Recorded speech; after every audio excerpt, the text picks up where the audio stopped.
Hey everybody, it's Safi and Marco, dish out on the movies. But today we are doing American Horror Story, Season 11. And the first episode, and it's 2 episodes, so each week they're doing 2 episodes at a time. And Marco figured out we only have how many more weeks left? 2? We only have...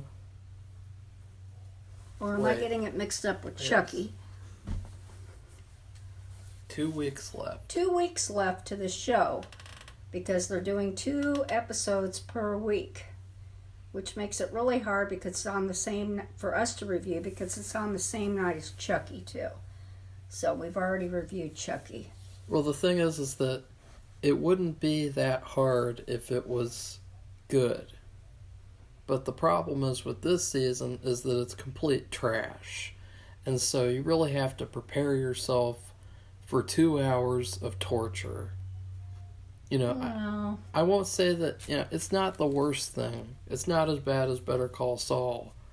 But it's just bad because you can tell that either they didn't put effort into this because they're too focused on Dahmer, or they thought that they were doing something cool and different with this, and really they just fell flat on their face. Well, they could have really, truthfully, they could have done more with it because it's American Horror Story, right? And so we're usually thinking of horror, supernatural, and it finally showed up, but that's not what I was going to say, was that the horror of AIDS is just descending or becoming known, or people are becoming aware of something, but they don't know that it's AIDS yet. Well, Safi, so that's kind of intertwined within the story. It's like a background. But this season is AIDS, so there you go.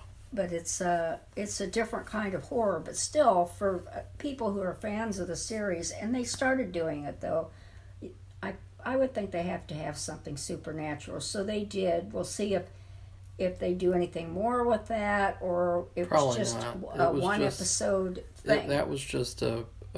anomaly? Well, no, I'll talk about it. Okay. So, these 2 episodes, it's funny because I thought, there are some good things about this season. The main thing being the killer, who's like Frankenstein Jr. He is really good. He would be we can't stop thinking about or talking about that he would be a great Frankenstein. Well, he'd be a great anything, really. Any horror character.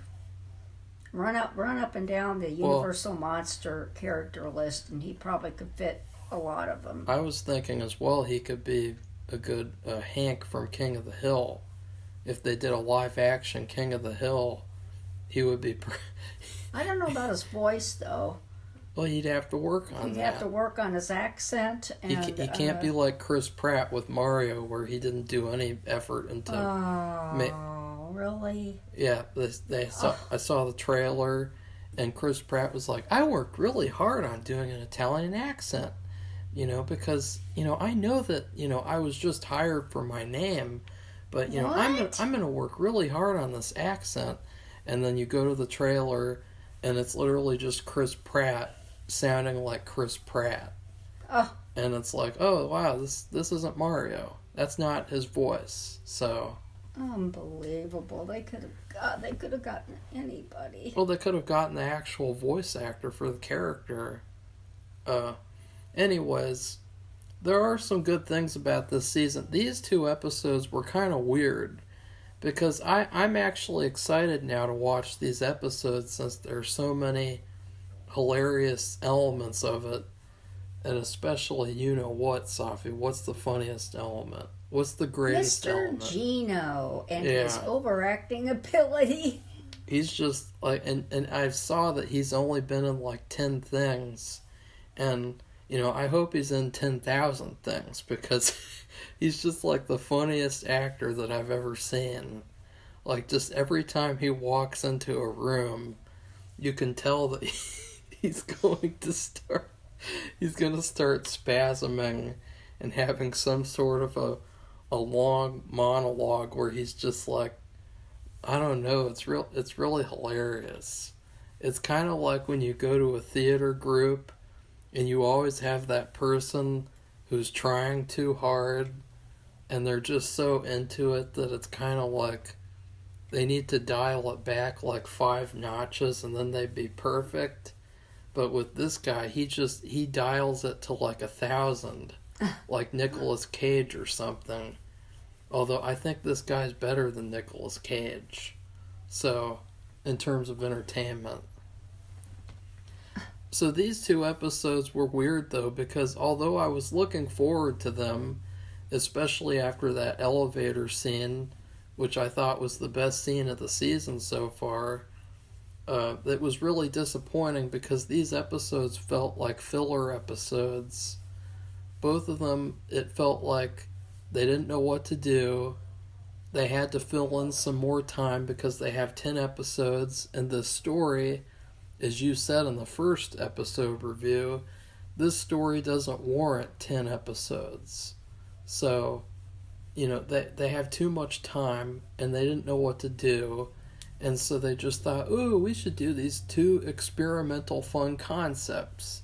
We should do this concept where you have a tarot card story, which just comes out of nowhere. There's no build up to that at all. And then, because the lesbian character, played by Sandra Barnhard, she's hardly even been in the show. There was that stupid story with her and her friends, and they go to the newspaper and they're like, hey, you guys never talk about the lesbos. And Gino is like, okay, you're hired. Go over there and write stuff for me. Well, he said, I have 2 issues to do, and I know what the one issue is going to be, but the other one I have nothing. So he let them have that. Yeah, he says because he's gay, he only wants to write about gay shit. He doesn't want to write about lesbian shit. And so he's like, you guys go over there, sit down, and do me some work. And that was hilarious. It was so out of nowhere. And then she had the thing where she's like a deep throat character, where she gives information about like, oh, maybe this virus is from Plum Island, which is it's too bad because you could have had a whole series. You could have had a whole story about Plum Island, and that would have been perfect. What's Plum Island? Is that island near New York? Oh, Safi, damn you. I don't know what Plum Island... Safi, you saw the fucking Jesse Ventura episode. Are you fucking kidding me? You saw the Jesse Ventura episode. The Montauk Monster, Plum Island, leukemia. Hello? Oh, wow. God, Safi. Well, they're trying to intertwine. The basis for this episode is really about the emergence of the AIDS epidemic. I'm not talking about that. I'm talking about her character. You need to stay on topic, Safi. I know that, but it's like really the rest of this. The reason why they don't know what to do with it is because it's really the basic thing, the baseline is what they care about. Well, I was just gonna say, Safi, you are so brain dead. You know that Jimmy Neutron episode where Jimmy and Cindy get their brains switched, and then they have to... I think I remember that. That was a good episode. And then they have to drain all the purple brain juice out of their brain, and they have to assign all the different traits to each brain. You are like, what if they never assigned any traits to their brain? Okay, well, I don't care. I have many things to think about, and the least of my worries is Plum Island. Well, you're brain dead, Safi. Whatever. Instead of sleepy, Safi, you're brain dead, Safi. I'm still sleepy. Really? Yeah. Why don't you go take a nap then? No, I want to do this review. Go dream of Gino. Because I want them to improve. Because they're losing their fans. Safi, wouldn't that be a good show title? I Dream of Gino. Like instead of I Dream of Jeannie, it could be I Dream of Gino. And he's like the main character almost. He and the cop and the other guy, the Star Trek guy. Safi, do you think that bad boy? Do you think that the mustache man? Do you think he ever just wishes, like, because he's into this bondage crap? You think he ever just wishes he could fucking wrap duct tape around Gino's mouth so that he stops talking about stuff all the time, like shame and things like that? I don't know, but I feel like it's a weird. It's like a fake, like a Jesus freak or something, or somebody's trying to proselytize, or he's been dragged to some church and been brainwashed, and then the brainwash just seeped out, and this is what's left. Safi, you are a Jesus freak. I don't know. It is kind of odd how he goes on and says Well, it's weird funny stuff. though. It's like It's funny though. It's like a trance. Like he's coming out of a trance. I don't know. It's very funny, and so the first thing that happened with this episode that really pissed me off was that they did like a time jump, and they didn't even tell you. You know, because they start off and you see Team Wolf guy, and apparently he was the sperm donor for the doctor, the boring doctor girl, and she's like already like a couple of months pregnant, and it's like, oh wow, this just came out of nowhere. She's probably she would have to be at least 4 months, 4 to 5 to look like that. And so like they did a time jump without even like, why couldn't they just say 4 months later? You know, why did they they couldn't have done a time jump, because isn't the pride thing? I'm totally confused about the timeline of this show. Maybe she looked like she was pregnant, and maybe she's pregnant in real life. Who knows? But they didn't really show that part of her body in a way that you would see that. Well, Safi, you wish they showed that part of her body. So get off of it. Yeah, I know. Get off of it. What was weird is I thought, is he bisexual? I just saw him in bed with that real tall guy. Yeah, it was very confusing. He seemed very comfortable being her partner. No, he's just her sperm donor, I guess. I know, really sperm weird. donors usually aren't so... I mean, they look like a couple. It was very weird. They reminded me of a couple, and they acted towards each other interacted with each other like a couple, and I'm like, didn't I just see him in bed with? Is he bisexual or something? Is that what bisexuals are? They can be one way of one person and one way with another. I mean, completely different. And I'm wondering in real life, is he a homosexual, or is he? Or gay, Safi, or is he straight? Why don't you just get out of the closet, Safi? Oh, get off of it. Okay, so they do this time jump, and it's very confusing because they do it out of nowhere.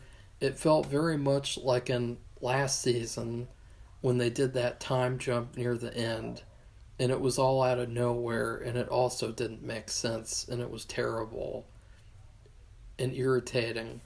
And then they showed the mustache man, and this was really funny because I never knew that the mustache man was the one who was married to Ursula. But they showed them at the lawyer's office signing papers. But that's when I found out. But this whole time, remember guys, I've been saying I thought that Gina was the one who was married to her. No, I thought they both She knew that they were together. And so didn't she say she was warning Gino, you better watch out for him, or so? I don't know. I don't remember what she said exactly, but I knew that she had been married to the cop. I didn't. Well, they had a discussion about it. Well, I thought that they both had like ex-wives that would be on the show. I'm not sure. I thought he might have too, but not her. So I was like, that was weird, and that also felt like a time jump thing where he's doing the divorce thing and he looked a little bit different and he was in like a suit. It was very weird. And so then you find out the plot of the episode is basically a meaningless, worthless plot about Sandra Barnhard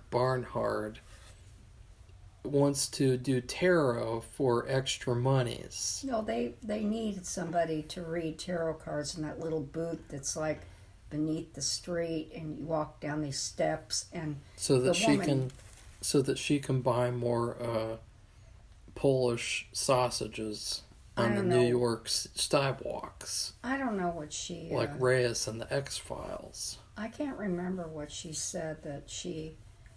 But she's doing this volunteer journalism with the Nativist or whatever, that's what it is in real life.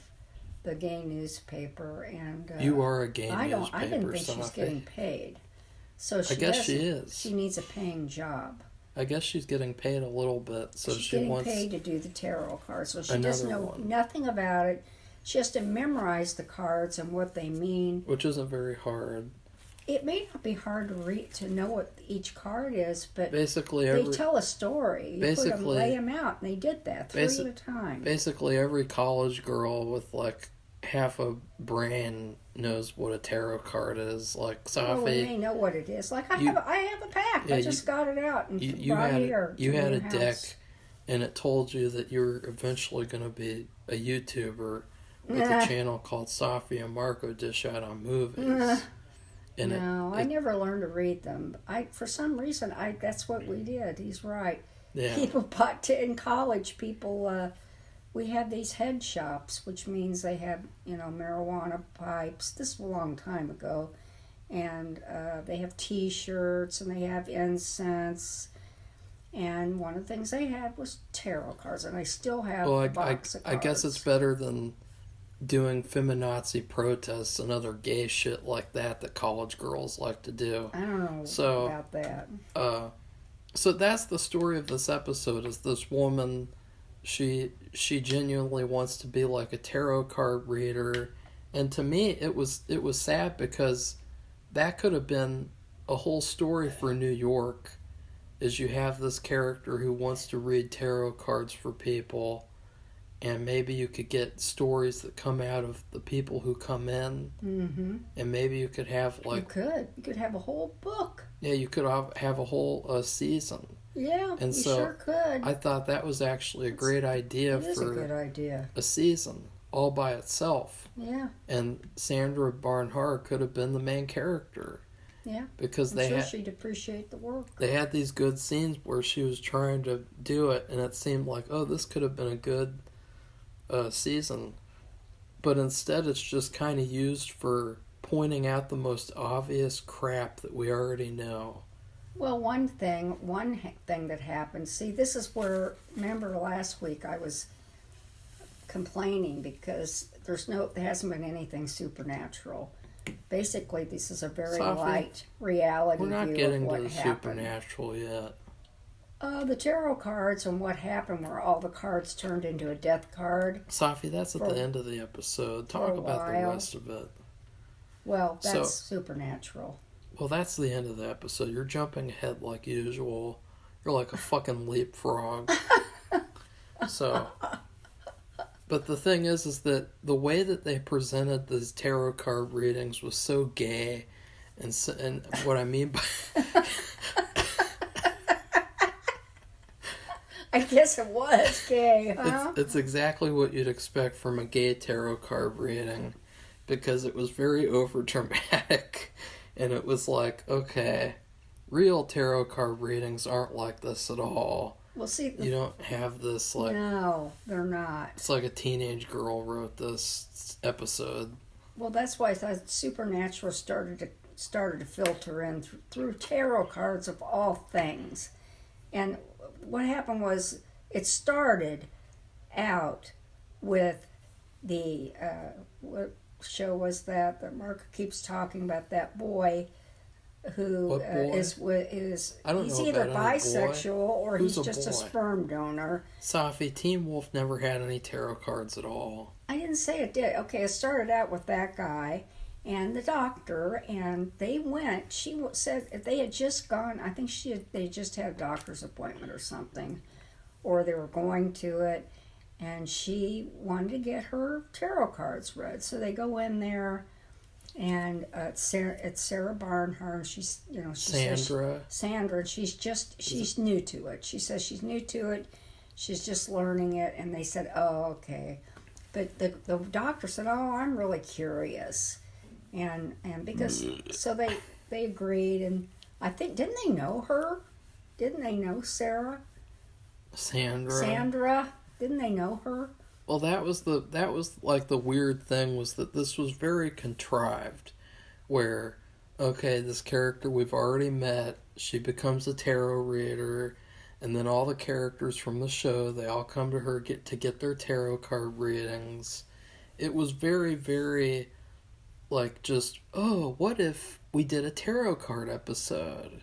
You know, that's what it was like. Like, you could just picture Ryan Murphy, and he's sitting at the writer's table in a bondage outfit, wearing leather, and he's sitting there. I thought I'd wear this to get into the spirit. He's sitting there going, What types of gay stories should we tell this episode? Well, I think we should do a tarot card one. And then we should do one where there's like a flashback and there's like bondage and stuff. And it involves Zachary Quinto. That's what it was like.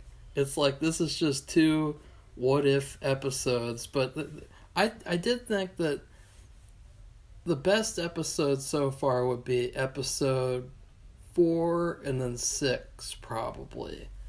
And 6 is... We'll talk about 6 after we're done with the Tarot Queer episode. Well, who got their tarot? It would have been the woman, because she's the one who wanted to go in there. So what happened was she did hers, and the death card showed up. It was very, very inflammatory, where it's like, this is just what lamos think about tarot cards, like, ooh, wow, this is so spooky. The death card comes up, and oh my god, Well, it's it came up bad. Twice, right? And then, oh, look, there are these other scary looking cards. Ooh. Like, it was very, very... Like, I think the only probably good tarot card thing that I've ever seen is probably People Under the Stairs, where, you know, he really thought about what the tarot cards meant when he wrote that movie. But in this, it's just like very much like a normie wrote the episode, where it's like, oh, look, it's the death card. Isn't that scary? Ooh, all the cards are showing death. Ooh. And then for Gino, it's judgment, because it was predicting that he would get judged by Safi and Marco Dish Out on Movies. Well, so anyway, I don't think she liked what hers... I think what happened was she had gone to the doctor, and the doctor said it was really weird. She had that's a her low, face. She had a low red blood cell count. Look at her face, Safi. What do you think of that? Okay, Marco, I don't know what to tell you. That's kind of a like... Why does she look like that? Why are you telling me this? Or what are you telling me? Because the doctor brought it up to her, and what happens was they had some kind of fire. Well, we saw a fire in the nightclub, and all the for some reason, she took the blood tested of all the victims of the club fire or whatever, and so she also gave her own, and she was just doing some private research. I think she knew, because of this thing that's going around, nobody knows what it is. We do, although the rash thing, I have to go back and read. I didn't see anything about a rash associated with AIDS, but anyway, and the doctor asked her about the project and said something about the red blood cell count, and that it was low, and he wanted to do more, I don't know, look at the rest of her blood, whatever it's called, there's a name for it, but look at the rest of the statistics. He wanted to give her a breast exam. Okay, anyways, no, he moving didn't. on. Moving on.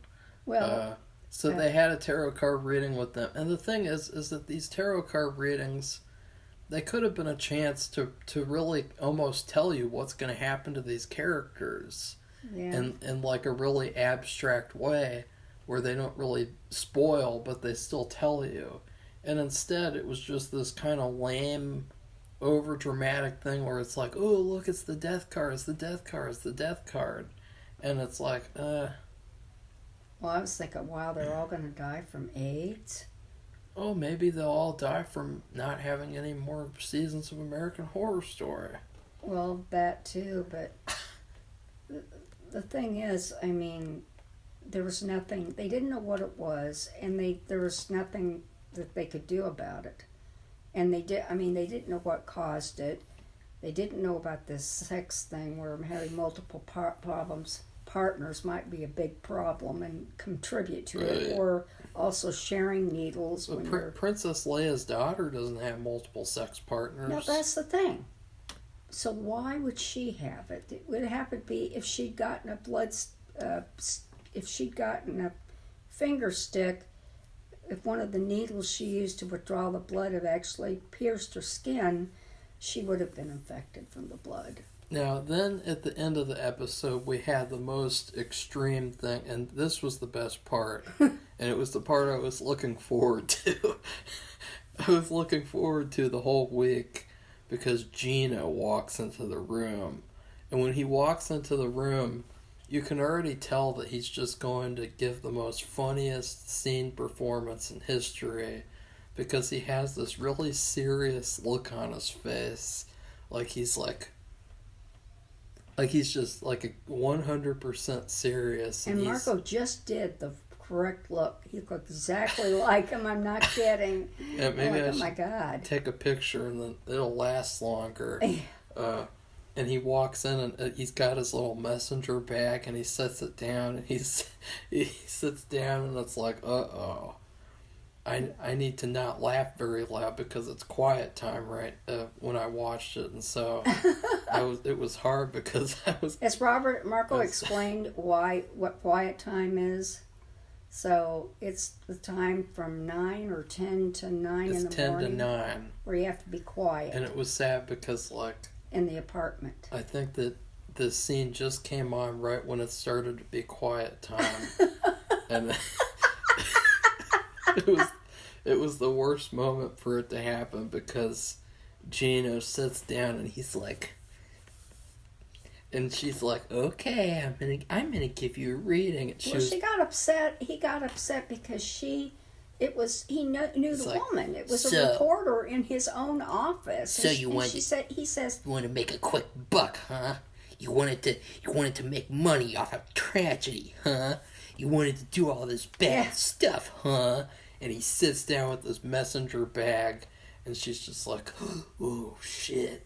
Well, then Patti LuPone walks in. She's the one who, and if you know her, she's a very famous Broadway singing star, and she was also the mother on 8 Is Enough. And she comes long time ago. She comes in and she's like, "Okay, Sandra, it's her business. Let me take care of this scrub."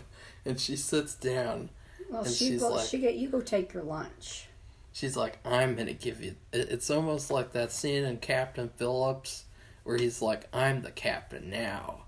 And instead of that, it's like, "I'm going to give you the tarot card reading now." And he's like... and then the death card thing happens, but with like Judgment and these other weird cards that it's like just very dark and negative, and I kind of like that concept because, as I said, it would have been the perfect concept for a New York City season for a tarot card reading business. Really? And it's like she can't control it, and she wanted to do some fake thing where it's like, "Oh, you're gonna be happy, you're gonna be happy and gay forever," and it's literally the opposite. And he's just happens. Like, yeah. Well, and he starts like getting like, ugh. Well, he starts hallucinating. Yeah, he starts seeing she's things. like a skeleton head. And he starts like flailing around and he's spasming and it's like he's having a seizure, but a gay seizure. Well, she sees there's something going on with the cards. She can see it too, because she has this look on her face of shock, but all the other stuff, it's like something he's seeing for himself. In other words, he's the only one seeing it. That's what it appears to be. But the cards, something weird is going on with the cards, and she actually does see that. And this weird thing happens where, if you guys remember the Angel of Death from season 2, the Angel of Death comes back once again, and she asks Gino if he's ready to die yet, and he says, and he's just like, And he starts freaking out. and he's like getting scared, and he's like, he looks like a little boy, and then I think, didn't they even say, like, you're a scared little boy? She might have, and because he's that like- sounds like something she said. He's like, no, I am not a scared little boy. Yeah. And then he rejects the angel of death, and she runs away sad. And it felt very pointless because it just came out of nowhere. And it was like, this was clearly just a last minute effort to like bait the fans of the old seasons, where it's like, look, here's an old season character. This season has Zachary Quinto, and it has the Angel of Death. They haven't been on the show since season 2. And so it was like they're trying to bait you. And it didn't work for me. I just wanted to watch Gino so that I could laugh. Oh, wait, I couldn't laugh. So I wanted to watch him so that I could think about wanting to laugh and then maybe laughing later when it isn't quiet time anymore. and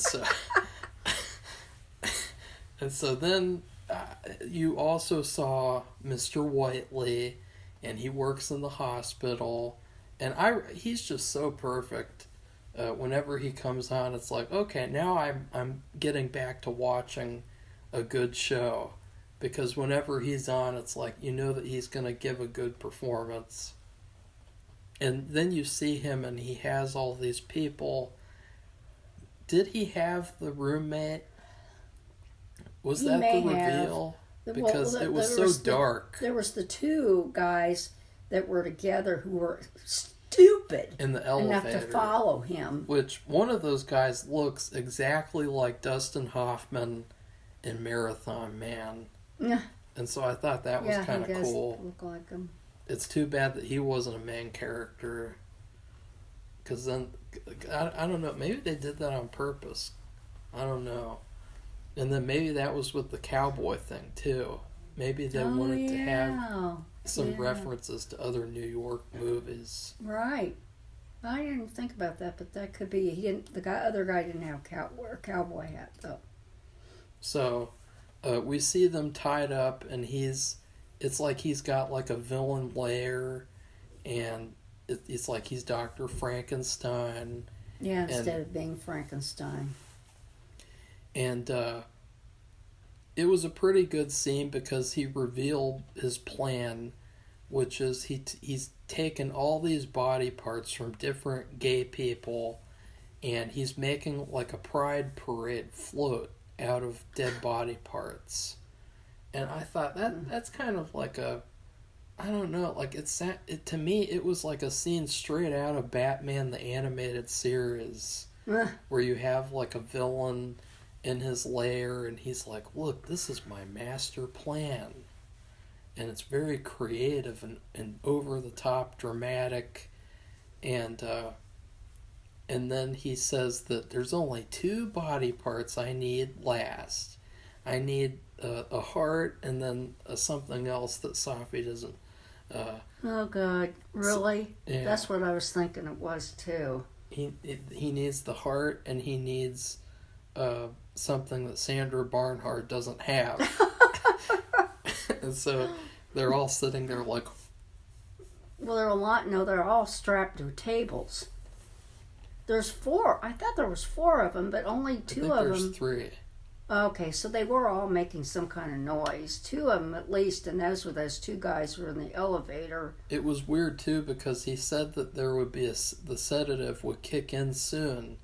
But then There's no sedative. but then all 3 of them are still like wide awake, and it's like there's no sedative at all. No. So I thought that was weird. It was almost like plot convenience. It'll only kick in once he's done giving his speech. He's like, in New York, they like to give a gay pride parade where it says this is a welcoming community for gay people. And really, it isn't. And so I'm going to do a special float to show what it's really about. And so I thought, okay.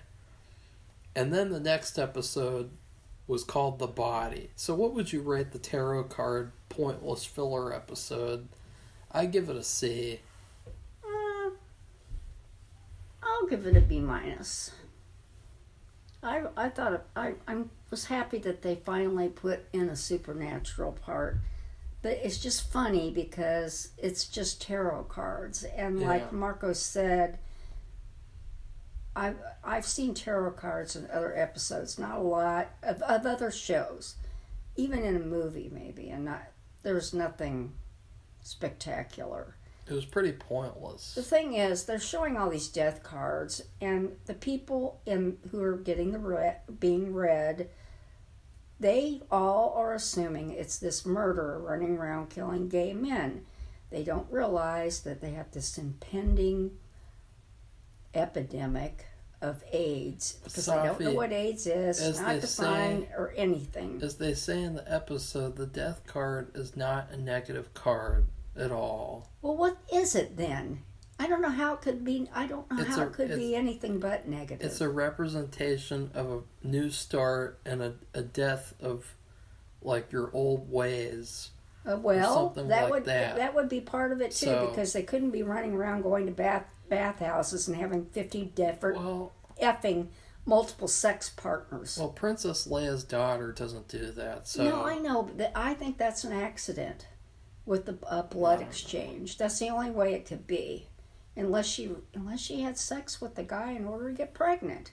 It wasn't an artificial insemination. I don't know if she would do that. Like, I have no idea. What do you think, Safi? They just seem like a couple. Well, she seemed like she was really into those deer, so that's where I thought it came from.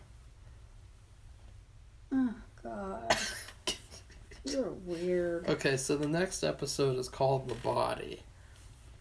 And yes, and that's interesting. This episode is basically all about, it's another type of filler episode where it's all about the cop's past. The Mustache Man and Zachary Quinto. They used to be a little couple. Well, they used to be, they weren't really a couple because they didn't have sex with each other. They'd have sex with other people, I guess. I don't know. They didn't really explain. I don't want to know. I don't think I want to know. I don't want to know the details. The way that they looked at each other was pretty suspicious. So they find out that there's like a body in Fire Island. Some men found it. And then they were gay, of course. And it's like, oh, it's obviously this thing from the past that happened. Well, they call the cop, and the cop knows, uh-oh. And it's like this whole flashback episode where they go there, and then, of course, Gino. He says, are you having an affair with that guy? Or something to that it's hilarious. Yeah. He gets really jealous. Oh, my God, really? He starts putting his hands on his hips and making odd faces and just... And the cop said, I'm not getting into a relationship to have this kind of stuff happen. Yeah. I don't believe in it. The Mustache Man is like, there's a serial killer, there's AIDS. I don't need a jealous boyfriend right now.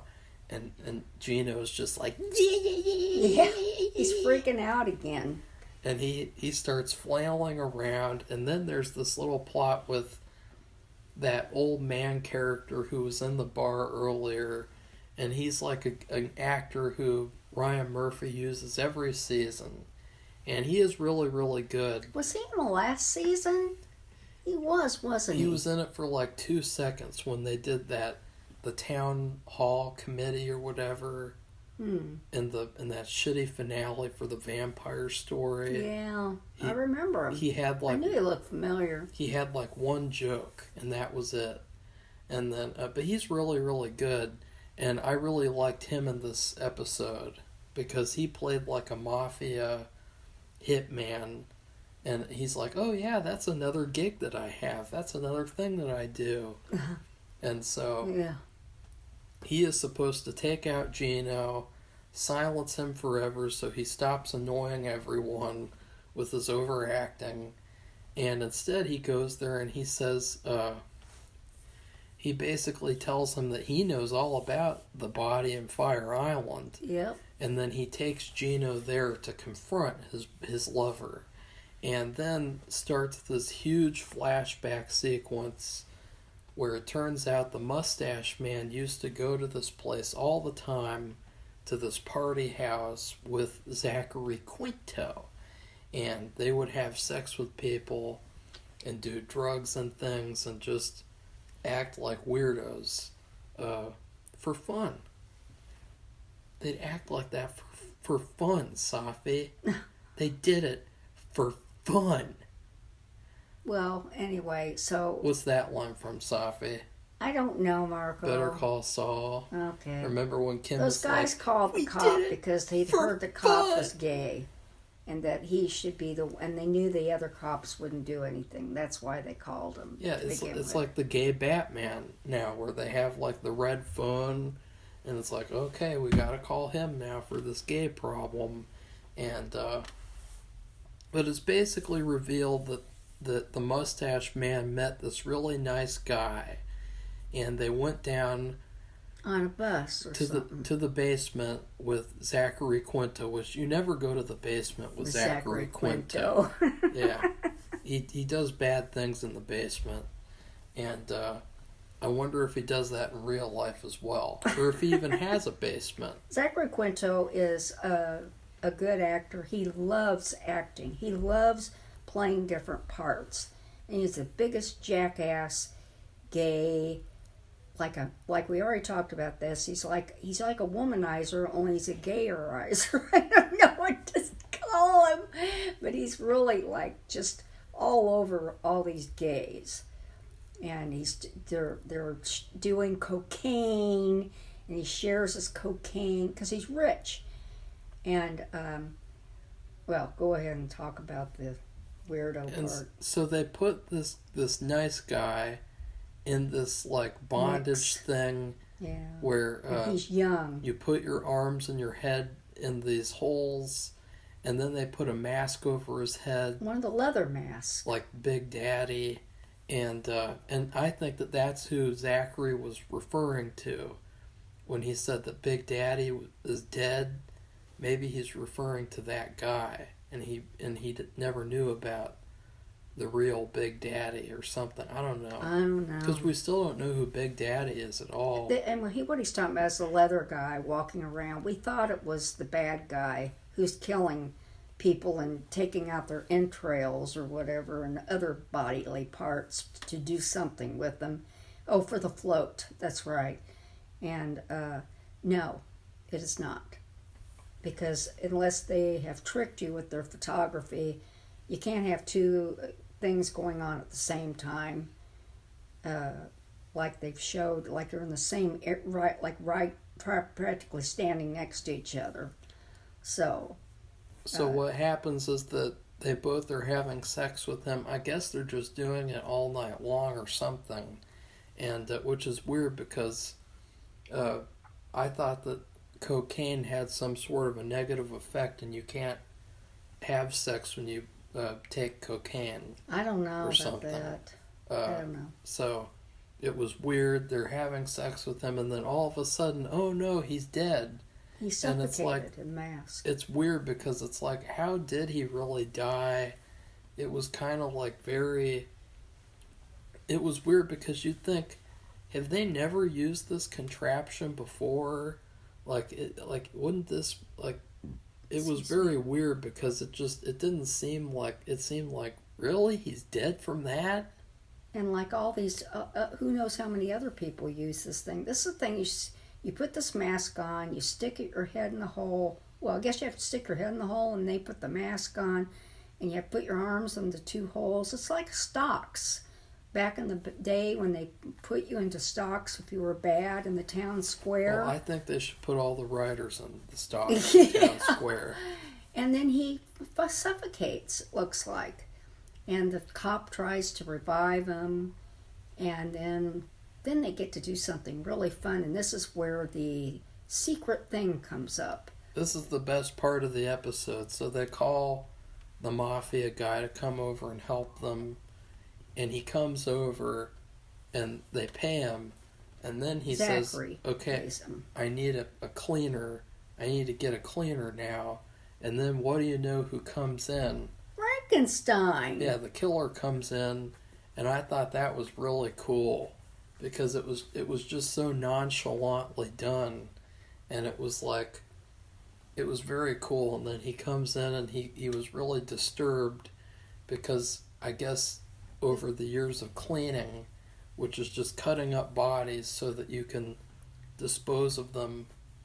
Well, I think what happened was the people that he had cleaned up were bad people. Yeah. Really bad. And this was just like an innocent young guy. Yes. And so that was really cool because we find out essentially that he's a serial killer because of this incident and not because of like being in a tank in the war. Right. And I thought that was really cool because it was very unique and very different. And so I thought that was a great idea. And I thought that whole story was really good. And so he cuts him up. And then after that, they had this really, really weird sequence too, which it just came out of nowhere, where there's this weird music.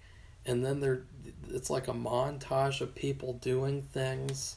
And then the wife gets killed in the shower by the leather guy. Which we out don't of understand. nowhere. Why is the wife of that guy getting killed? It's just so Why? random. She didn't do anything. She was taking an effing shower. And she had been attacked by that guy, I guess, in her apartment.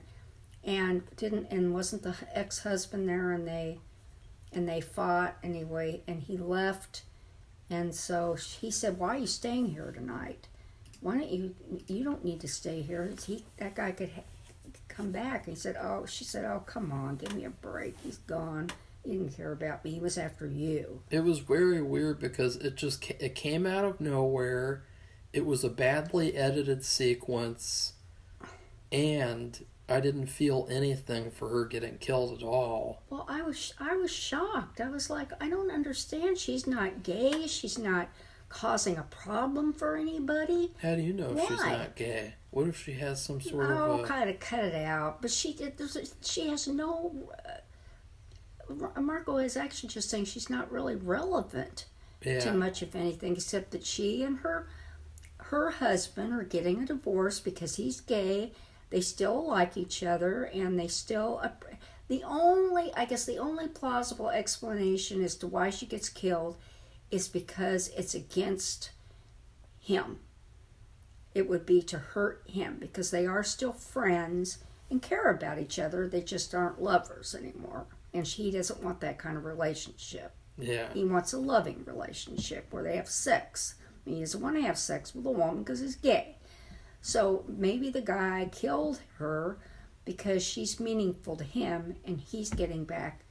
The killer is getting back at the ex-husband. So that's the only thing I can think of. What happens after that weird sequence? And we just talked about it for 2 seconds because it was meaningless. It was like, okay, that happened. Let's move on.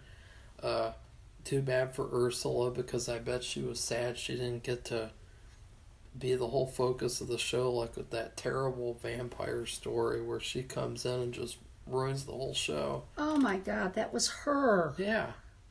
She was so skinny. Why do you think I was calling her Ursula? I just name. wasn't putting that together, but she seems so much heavier and bigger, and this woman seemed kind of ill and skinny. I don't know. She didn't seem like she was the same woman. Oh, wow.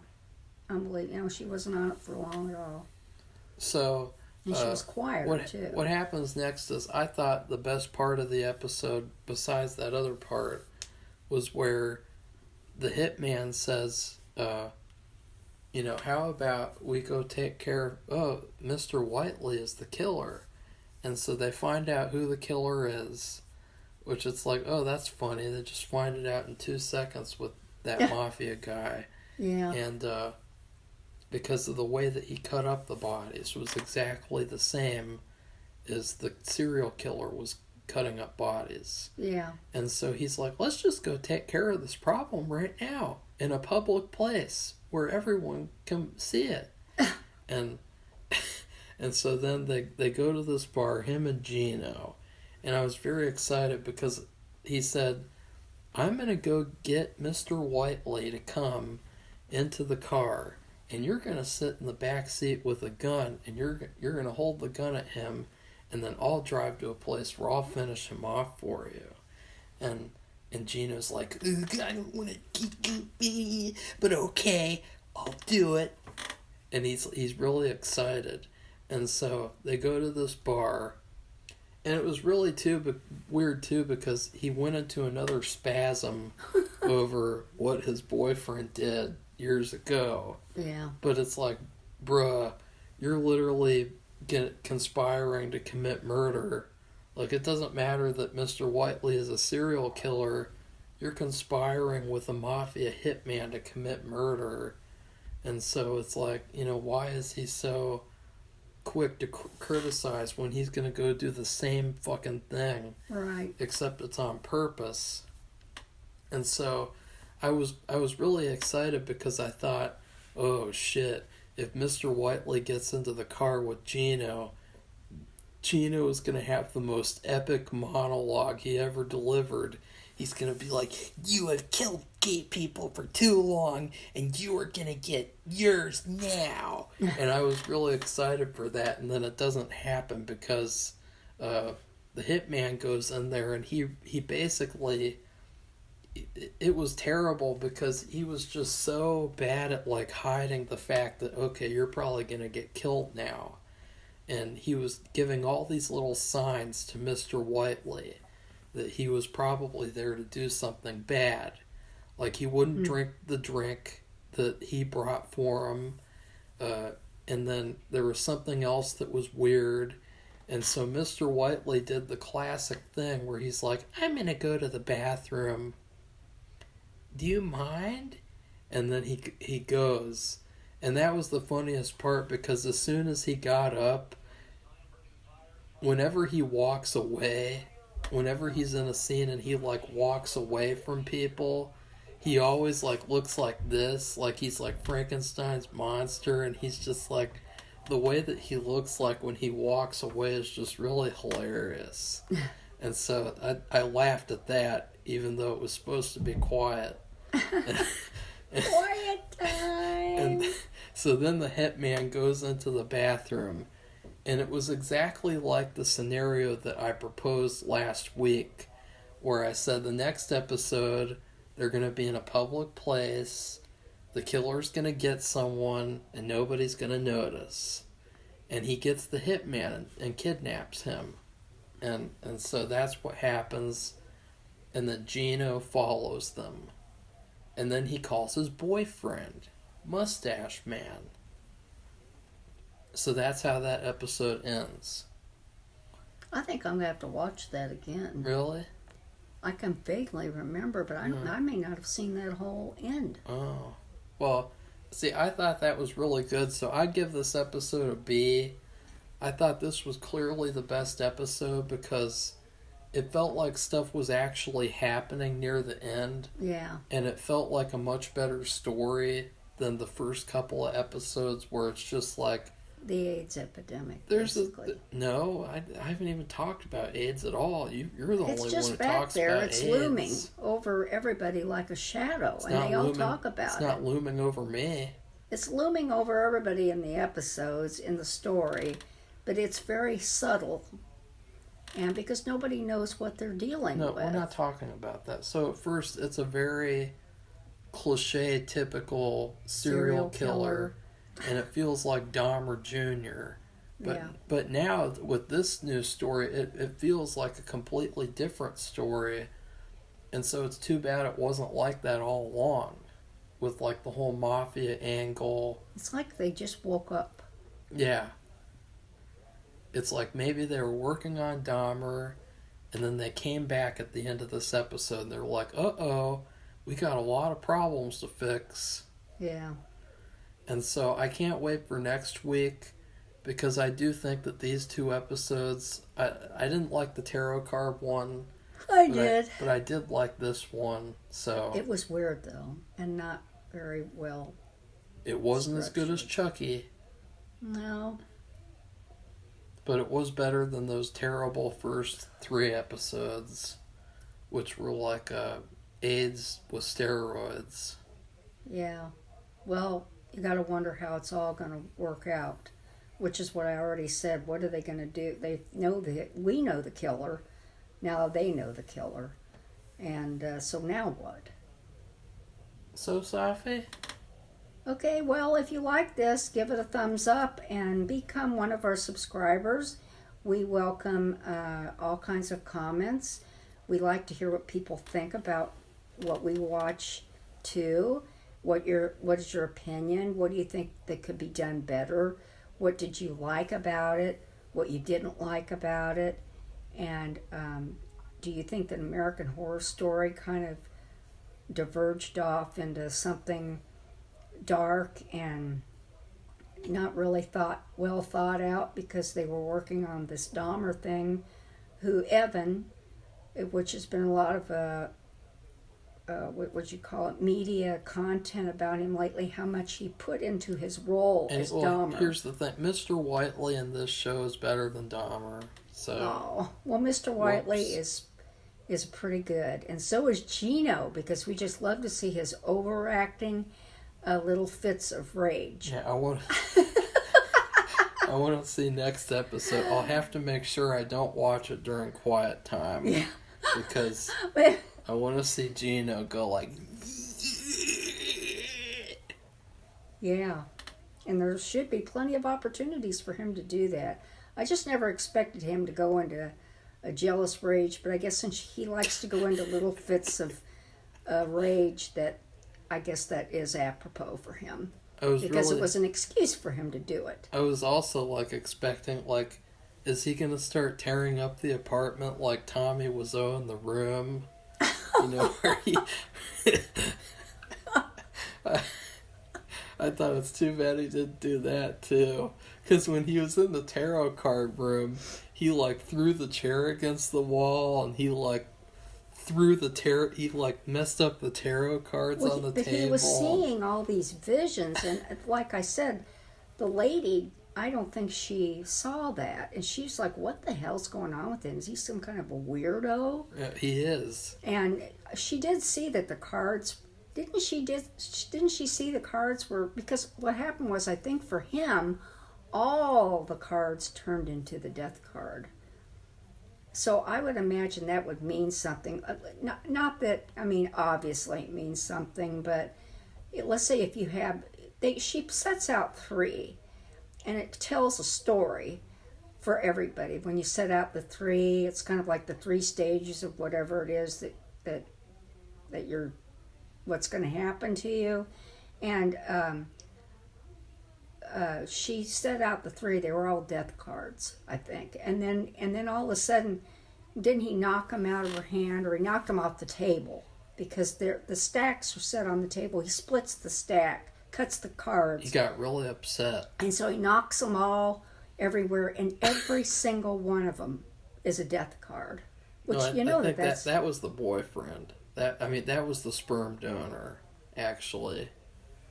Gino had Gino had death, judgment, and then the devil or something else. And so anyways... It was confusing because they were both... it wasn't just 2. There was actually 3 readings, remember? Because the boyfriend brought his boyfriend, the tall guy. Okay, so anyways... And he did it. Anyways... He wasn't bothered by it, though. He thought, who cares? These are just tarot cards. That's the way he looked at it. And he was like, what's wrong with you? Because his boyfriend, in quotes, ran out of the room. Right? He ran out of the store. He got really scared. Yeah. So, goodbye, everybody. Bye.